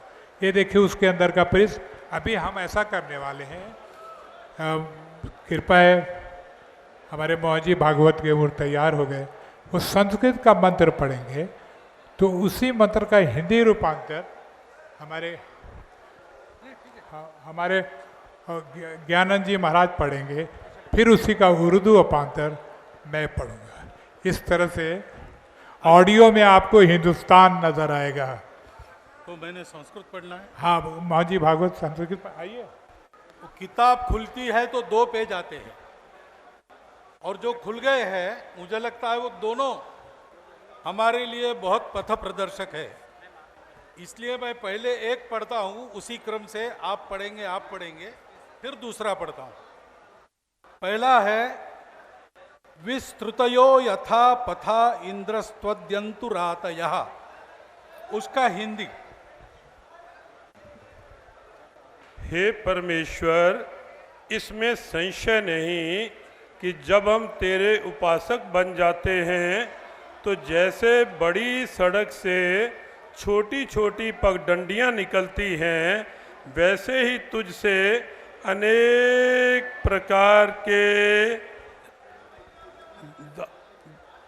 प्रकार के प्रसाद हमें प्राप्त होते हैं, दान हमें प्राप्त होते हैं। अब हमें शब्द है, मुझे नहीं, सबके लिए। जी उर्दू। अब उर्दू में, ऐ परमेश्वर, इसमें शक नहीं, जब तेरे उपासक हम बन जाते हैं तो तू जैसे बड़ी शाहरा से छोटी छोटी पगडंडियां निकलती हैं, वैसे ही तेरे फैज से तरह तरह के दान हमें हासिल होते हैं। और दूसरा, ये भी सबके लिए है, सबके लिए प्रार्थना है। ऊर्जा मित्रो वरुण पिन्वंतेड़ा पीवरी मिशम कृण ही न इंद्र। हिंदी में, हे परमेश्वर, सूर्य और जल अपनी शक्ति से हमारे लिए भरपूर अन्न आदि पैदा करें और तू हमें ज्ञान से परिपूर्ण कर दे। अब इसका उर्दू, हे परमेश्वर, हमारे लिए सूरज और पानी की शक्ति से भरपूर अनाज वगैरह पैदा करें और हमें भरपूर इल्म अता करें। आप लोग आमीन कहिए, आमीन। ये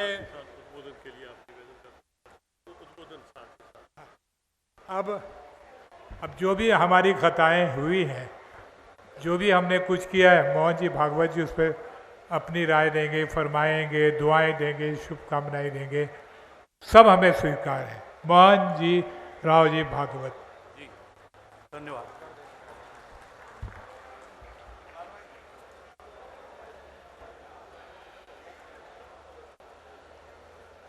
मंच पर उपस्थित सभी अनेक विध पंथ संप्रदायों के श्रद्धेय आचार्य, मुनि, संत, सबको मेरा प्रणाम। उपस्थित सभी नागरिक सज्जन, माता भगिनी, मेरे पूर्व वक्ताओं ने इस कार्यक्रम के बारे में, सामवेद के बारे में, इसका ये भाषांतर क्यों किया कर दिया, इसके बारे में सारी बातें कह दी है। इस कार्यक्रम में आते समय भी मुझे ये समझ में नहीं आ रहा था कि मैं तो वेदों का जानकार नहीं हूं, न विद्वान हूं, न चिंतक हूं, फिर भी मुझे क्यों बुलाया। और ये भी मन में आता था, मैंने हाँ क्यों की, वो तो बात समझ में आती थी। डॉक्टर दुर्रानी मुझे मिलने के लिए आए और उन्होंने कहा, जिस कदर कहा, जिस भाव से कहा, तो मुझे हाँ करनी ही पड़ी।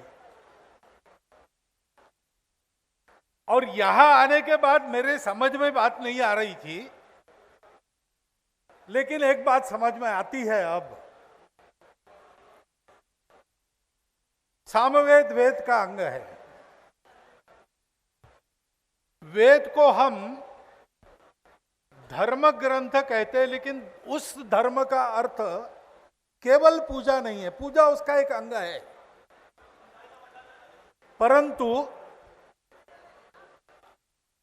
उस वो ज्ञान है जो जानना है। वेद शब्द का अर्थ है जो जानना है, वो यानी ज्ञान। और ज्ञान दोनों प्रकार का होता है, एक बाहर की दुनिया का ज्ञान, दूसरा अंदर का ज्ञान। हमारे यहां इन दोनों के बिना ज्ञान को पूर्ण नहीं माना जाता। अभी जो प्रार्थना आपने सुनी, ऊर्जा मित्रो वरुण पिन्वंतेड़ा पीवरीमिशम कृणुहीन इंद्र, तो भरपूर अन्न आदि मांगा है हम सबके लिए, और ज्ञान भी मांगा है। तो ये जो बाहर के पदार्थ है, बाहर की दुनिया है, वो हमारे शरीर मन बुद्धि के सुख का साधन बनती है, इसलिए उसको जानना होता है। उसको हम कहते हैं विज्ञान। लेकिन केवल उसको पाना हमको सुख नहीं दे सकता। ये ज्ञान है ना, सामवेद है। अब वेदों में सूत्र है, समझ में आना कठिन है। वेदों का सही अर्थ पाने के लिए अनुभूति चाहिए, परंतु उसका तत्वज्ञानात्मक विचार साथ साथ कुछ ब्राह्मण और आरण्यक, ऐसी दो बातें रहती है, उसमें किया जाता है। वो भी तत्व चिंतन होने के कारण सामान्य लोगों के पल्ले पड़ना कठिन रहता है। लेकिन इस सारे चिंतन के फलश्रुति स्वरूप, परिपाक स्वरूप, परिणाम स्वरूप उपनिषद है। उपनिषद में बहुत सरल शब्दों में, कहीं कहीं कथाओं के रूप में वही बातें समझाई जाती है। सामवेद है। सामवेद बहुत कुछ हमने खो दिया। सबसे अधिक विस्मृति सामवेद की है। 1000 इसकी शाखाएं थी। आज कुछ लोग कहते केवल 3 है, कुछ लोग कहते 11 है। 11 के ऊपर कोई नहीं जाता। कौथुमीय, राणायनीय, जैमिनीय ऐसी शाखाएं हैं। लेकिन उसमें बहुत सारा पहले वेदों का है। जैसे राणायनी शाखा में जो ऋचाएं हैं 1549 ऋग्वेद से ली और केवल 75 सामवेद की अपनी है। सामवेद की और एक विशेषता है, भारतीय संगीत का उद्गम उसमें है। वेदों को गाते समय 3 स्वरों का उपयोग करते हैं। एक सामान्य स्वर है जिस स्वर में हम बोलते हैं, एक उससे नीचा स्वर है, एक ऊपर का स्वर है। उदात्त जो हम बोल रहे हैं, अनुदात्त नीचे का, स्वरित हम जो बोल रहे हैं, अनुदात्त नीचे का है और उदात्त ऊपर का है। इन 3 स्वरों की अनुभूति से 7 स्वरों का सप्तक समझ में आया। उस सप्तकों के कारण ग्राम रचना का संगीत आया। ग्राम रचना के कारण हमारे यहाँ ध्रुपद गायन आया।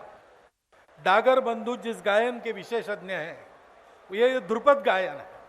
उसके आधार पर सारा राग संगीत है।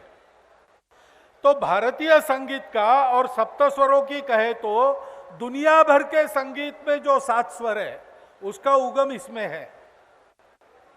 तो ये दोनों बातें 1549 ऋचाएं ऋग्वेद की, सामवेद की अपनी 75। तो ऐसा लगता है, ये जानकारी लेने के बाद, मैं अध्ययन से नहीं बोल रहा हूं, यह सुनाई दिया तो लगता है कि तीनों इसके पहले के वेदों का सारांश सामवेद में है। और दूसरी बात कि ये संगीत के रस से भरपूर है, संवेदना से भरपूर है। शायद सरस सारांश होने के कारण भगवान ने वेदानाम सामवेदोस्मि ऐसा कहा होगा। लेकिन उसमें ये दोनों बातें हैं, बाहर का ज्ञान, अंदर का ज्ञान। क्योंकि इन दोनों से प्राप्ति होती है। इस वेद के 2 उपनिषद है, केन और छांदोग्य। उस छांदोग्य उपनिषद में एक कथा है कि जब यह सुना, दो प्रकार के लोग थे, असुर और देव। असुरों के राजा विरोचन थे, देवों के राजा इंद्र थे। दोनों ने सुना कि ब्रह्मा जी कहते हैं आत्मा को जानने से कुछ भी जानना बाकी नहीं रहता। आत्मा को पाने से कुछ भी पाना बाकी नहीं रहता। और जानने की और पाने की जो ललक रहती है वो पूर्णतः शांत हो जाती है। इसलिए मन शांत होता है, आनंद मिलता है। तो वो गए ब्रह्मा जी के पास कि हमको वो आत्मा बताइए, उसको कैसे खोजना। तो ब्रह्मा जी ने कहा कि देखो, तुम्हारी आंखों में तुमको लगता है तुम देख रहे हो, तुम नहीं देख रहे हो, तुम्हारी आंखें नहीं देख रही। मरने के बाद आंखें वैसी रहती है, कुछ घंटों के पहले तो दी भी जा सकती है, लेकिन आंखों में एक देखने वाला बैठा है, वही आत्मा है, उसको खोजो। तो दोनों खड़े होके एक दूसरे की आंखों में देखने लगे। तो दूसरी के आंखों में अपनी प्रतिमा मिलती है हमको। तो उन्हें कहा, क्या यही आत्मा है? क्या यही है? ये तो दर्पण में भी दिखता है, ये तो जल में भी दिखता है, क्या यही आत्मा है? ब्रह्मा जी ने कहा, खोजो, उसका अनुसंधान करो, वो क्या है। तो विरोचन को लगा कि बस देख लिया, यही है, हाड़ मांस का शरीर, उसके अंदर की बुद्धि, उसके अंदर का मन। लेकिन इंद्र ने सोचा कि ये प्रतिबिंब तो नष्ट हो जाता है, आंखों में पानी आया तो भी धूसर हो जाता है, आत्मा तो अमर है, शाश्वत है, ऐसा कहते हैं। तो उसने ये खोज जारी रखी और विरोचन ने खोज छोड़ दी। उसने कहा, हम जो दिखते हैं वही है, आसमां पे है खुदा और जमी पे हम। और इसलिए केवल जड़वाद को लेकर चलने वाला एक विचार आया, लेकिन वो अधूरा रहा, क्योंकि दुनिया केवल जड़ नहीं है, दुनिया के पीछे सूक्ष्मता भी है, और इस सूक्ष्मता और जड़ता दोनों को देखने वाला, चलाने वाला, नियंत्रित करने वाला जो है, वो है सब सुख का दाता। लेकिन सत्य के खोज में हमने थोड़े में समाधान मान लिया तो नहीं चलता है। सत्य की निष्ठा सत्य पूर्ण पाने तक कायम रहनी चाहिए। इसलिए दूसरी कथा भी है, केन उपनिषद में सत्यकाम नाम का एक लड़का था। विद्या पाने के लिए गुरु के पास गया। गुरु ने पूछा, तुम सत्यकाम हो ठीक है, लेकिन तुम्हारा गोत्र बताओ, तब तो तुमको प्रवेश देंगे। तो अपने माताजी के पास गया, पिताजी नहीं थे। माताजी को पूछा कि वो गुरु गोत्र पूछ रहा है, अपना गोत्र कौन सा है? तो माता ने कहा, देखो गोत्र तो पिता का दिया जाता है लड़कों को, और मैंने आज तक जो काम किया है बहुत पुरुषों से मेरा संबंध आया है, इसलिए मैं तुमको गोत्र नहीं बता सकती। तुम किसके बेटे हो मैं नहीं बता सकती। ये अपने गुरु के पास गया, उसने कहा कि देखिए मेरा गोत्र मेरी माता नहीं बता सकती, क्योंकि अनेक पुरुषों से उनका संबंध आया है। अब इतनी बड़ी बदनामी करने वाली बात भी सही सत्य बताने में वो हिचका नहीं, तो गुरु ने कह दिया कि अब तुमको गोत्र की जरूरत नहीं। व्यक्ति गोत्र जन्म से नहीं पहचाना जाता, उसकी सत्यनिष्ठा से पहचाना जाता। ये जो बात कही गई है, उसके आधार पर आगे जाके वो क्या कहते हैं, छांदोग्य उपनिषद में दूसरी कथा है, ज्ञानानंद जी ने उसके तथ्य का उल्लेख किया। एक प्राचीन शाल थे, नाम था, आदमी का नाम, गृहस्थ थे, और प्रकाश को भगवान मान के उसकी उपासना करते थे। दूसरे एक जन नाम के थे, अच्छी भरी पूरी गृहस्थी वाले, वो आकाश को भगवान मान के उसकी उपासना करते थे। सत्य यज्ञ नाम के थे, वो आदित्य को भगवान मान के उसकी उपासना करते थे। बुड़िल नाम के थे, वो जल की उपासना करते थे। और इंद्रद्युम्न नाम के थे, वो वायु की उपासना करते थे। उन्होंने देखा कि उपासना अपनी अलग है, लेकिन वो दूसरा जो उसकी उपासना दूसरी है। लेकिन मेरी किसकी उपासना सही है, कौन सा नाम सही है, कौन सा रूप सही है? तो अश्वपति ने पूछा प्राचीन शाल को, तुम किसकी उपासना करते हो? उन्होंने कहा, मैं तेज की उपासना, द्यू की, प्रकाश की उपासना करता हूं। तो बोले, हाँ इसीलिए तुम सुखी हो, तुम्हारे घर में भरपूर दूध देने वाली गाय है, तुम्हारे अन्न के भंडार भरे हैं। फिर पूछा जन को, जन ने कहा, मैं आकाश की उपासना करता हूं। तो बोले, हाँ इसीलिए तुम सुखी हो, तुम्हारे घर में भरपूर दूध देने वाली गाय है, तुम्हारे अन्न के भंडार भरे हैं। सबको पूछा और सबको यही बताया। तो सब देखने लगे कि उत्तर तो मिला नहीं, और कंफ्यूज हो गए।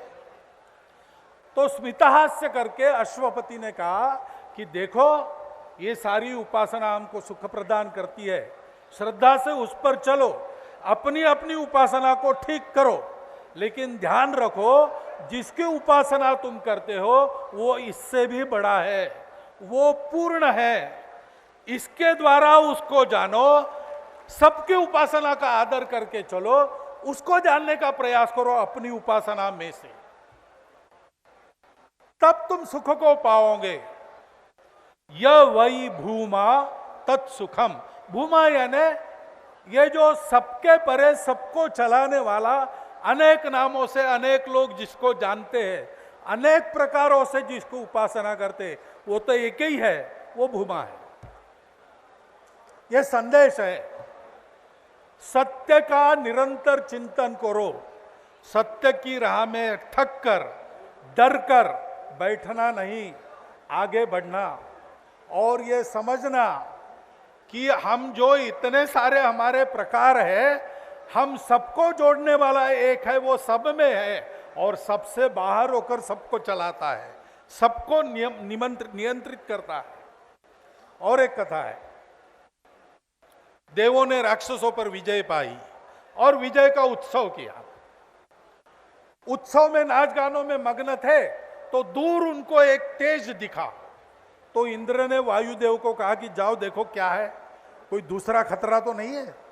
वायुदेव गए तो वहां उन्होंने एक यक्ष को देखा। वायु ने पूछा कौन हो तुम? यक्ष ने कहा तुम आए हो मुझे मिलने, पहले तुम बताओ। तो वायु ने कहा मैं वायु हूं। यक्ष ने कहा तुम्हारी क्या ताकत है? मैं किसी भी चीज को आसमान में उड़ा सकता हूं। तो यक्ष ने एक तिनका उसके सामने रख दिया और कहा कि इसको उड़ाओ। वायु ने सब करके देखा, वो तिनका टस से मस नहीं हुआ। वो बेचारा निराश होकर वापस गया। इंद्र को कहा वो यक्ष है, उससे मैं हार गया, मैं नहीं बता सकता हूं कौन है। तो इंद्र ने अग्नि को भेजा। अग्नि ने भी जाकर अपना परिचय दिया और उस तिनकों को जलाने की पूरी चेष्टा की। अग्नि उस तिनके का एक जर्रा भी जला नहीं सका, तो वापस आया। तो इंद्र ने सोचा मुझे ही जाना पड़ेगा। इनकी गलती क्या हुई? ये अपने अपने बल की अहंकार में गए। उसने कहा मैं नम्र होकर जाऊंगा, सारे शस्त्र वगैरह छोड़ दिए, सामान्य वस्त्रों में गया। जाते ही प्रणिपात किया, कहा कि महात्मन आप कौन हो, यहां क्यों उपस्थित हुए? मैं देवों का राजा इंद्र हूं, आपका परिचय जानना चाहता हूं। तो यक्ष गायब हो गया। गायब हो गया तो अब क्या करें? वापस आए इंद्र।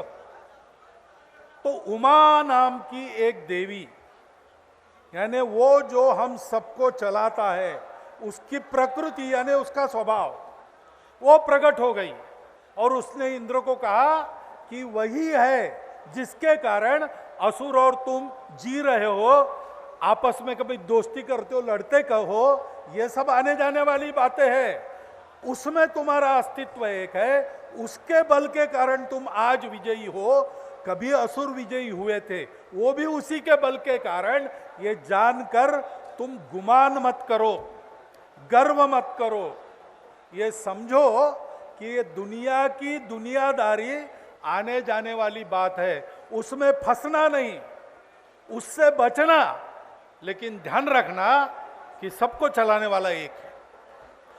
अब ये कोई किसी पूजा मजहब का नहीं है, ये पूरी मानवता के लिए अंदर का ज्ञान है। और वेदों ने कभी ये कहा नहीं कि हम पर विश्वास रखो। वेदों ने कहा कि हमको देखा है ऋषियों ने, ये थियरी नहीं है, ये दर्शन है वेदों का। दर्शन किया ऋषियों ने, वो जैसे चले वैसे तुम चलो।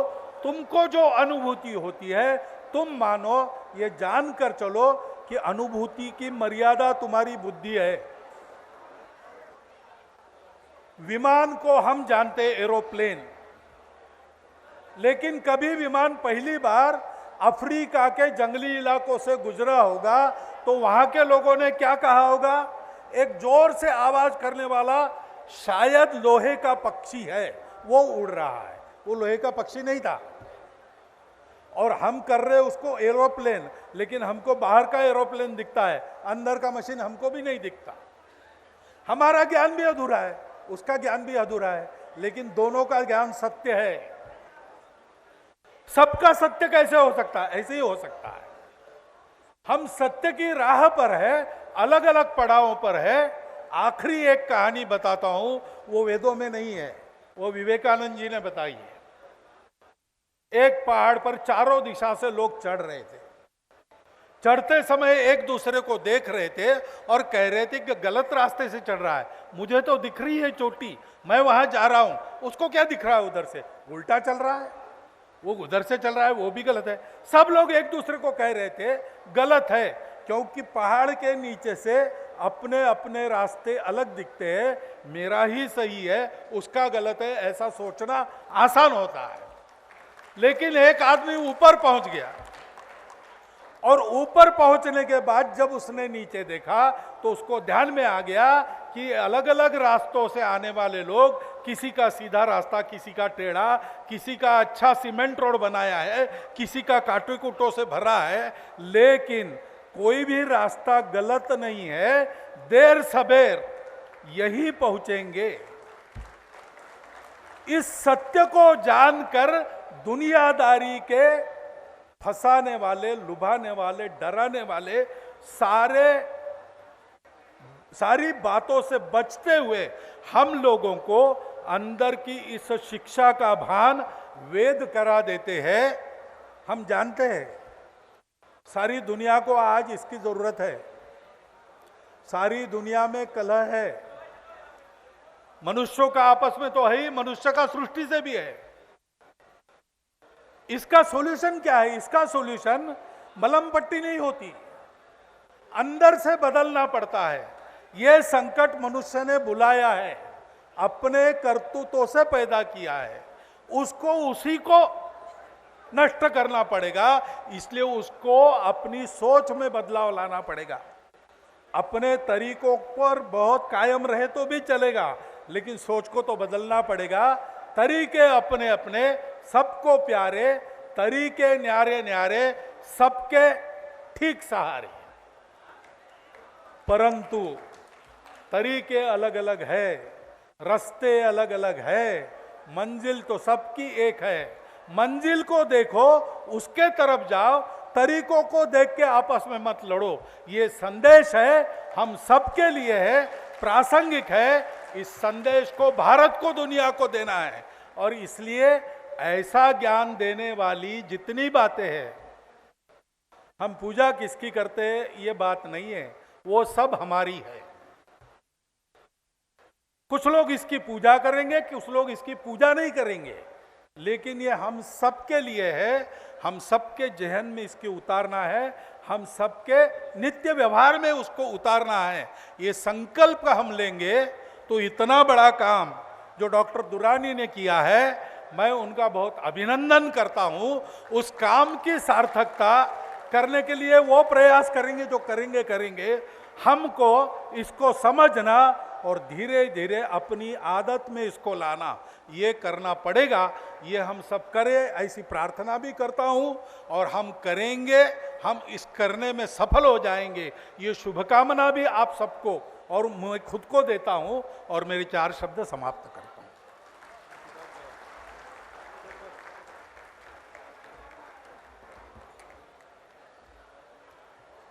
बहुत बहुत धन्यवाद हमारे पूज्य सर संचालक जी डॉक्टर मोहन राव भागवत जी के इतने अनमोल शब्दों के लिए, जो कि इस ऐतिहासिक दिन के लिए, ऐतिहासिक क्रिया के लिए बहुत बहुत ज़रूरी था। उनका मार्गदर्शन हम सभी के लिए बहुत ज़रूरी है। एक आवश्यक सूचना है, एक लिफाफा मिला है जिसमें थोड़ी सी धनराशि प्राप्त हुई है। अगर किसी भी भाई या बहन से ये लिफाफा कहीं पे गलती से छूट गया हो, वो मुझसे संपर्क कर सकते हैं। आगे बढ़ते हुए मैं आग्रह करती हूँ और अनुरोध करती हूँ कि हमारे पूज्य सर संचालक जी श्री डॉक्टर मोहन राव भागवत जी हमारे कुछ मुंबई से आए हुए वरिष्ठ अतिथियों का, साथ ही साथ में हमारे और दिल्ली के भी वरिष्ठ अतिथियों को सामवेद भेंट करें। मैं श्री मनोज तिवारी जी को सामने बुलवाती हूँ कि हमारे पूज्य सर संचालक जी उनको सामवेद भेंट करेंगे।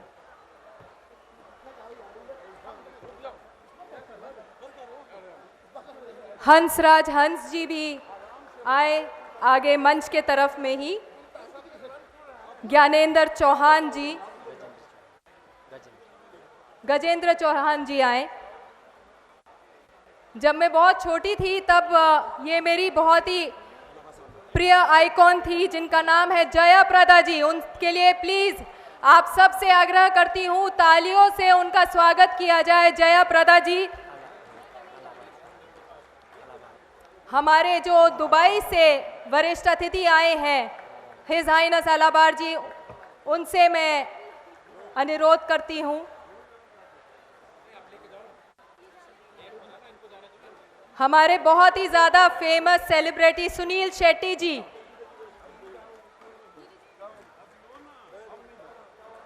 माधवेंद्र जी जो कि एक विधायक भी हैं,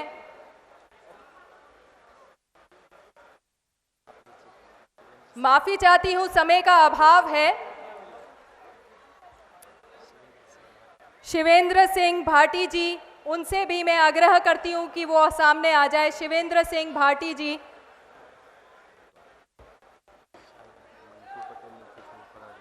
मैं श्री मंटू पटेल जी से अनुरोध करती हूं, वो नीचे अगर बैठे हुए हैं तो ऊपर आ जाइए।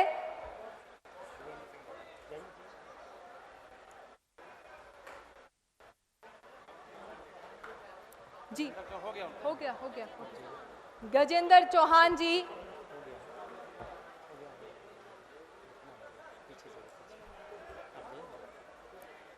ये मेरा सौभाग्य है कि जो आयोजक हैं इस कार्यक्रम के, उन्होंने मेरा भी नाम प्रस्तावित किया है कि मुझे भी हमें हमारे पूज्य सर संचालक जी से ये सामवेद की एक किताब मिले। हमारे लिए है वो क्या है?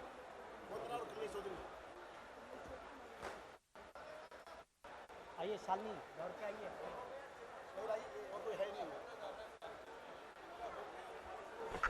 वंदना और कमलेश चौधरी जी आगे आएंगे कृपया।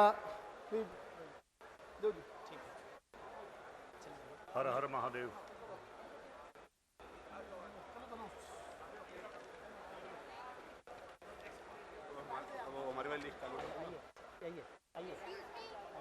आप रखिए। आप हमारे आयोजकों में से हमारे धर्मवीर प्रभाकर जी हैं, जीवकांत जी हैं, सुरेंद्र सिंगला जी हैं और साथ ही साथ में कुरैशी साहब हैं। मैं उन सभी को आमंत्रित करती हूं।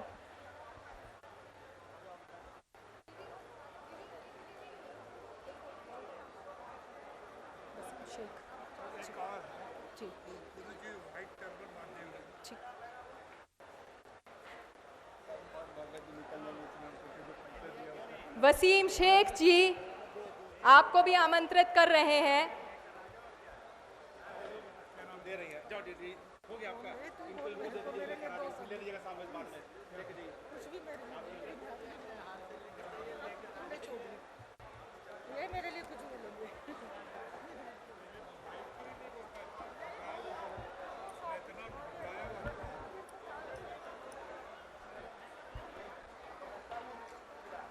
जिन जिन को हमारे पूज्य सर संचालक जी ने उपहार दे दिया है, भेंट ले लिया है, आशीर्वाद आप लोगों ने ले लिया, आप सबसे मैं अनुरोध करती हूं कि मंच से हम सबका मंच और दिल्ली सुर्खियों के साथ संदीप चौहान की रिपोर्ट।